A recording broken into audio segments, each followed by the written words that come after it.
Dito ako sa Misilo, silang. Ayan o.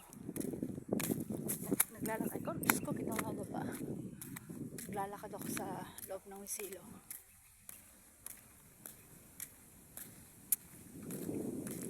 Layo ng nilakad ko.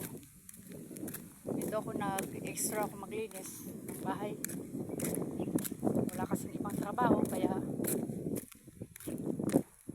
naglilinis na lang sa tinatawagan na lang nila ako para maglinis sa kanilang bahay. Kasi naglalaba.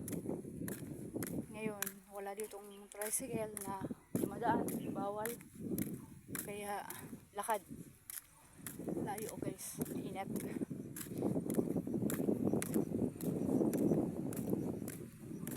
Tiyaga.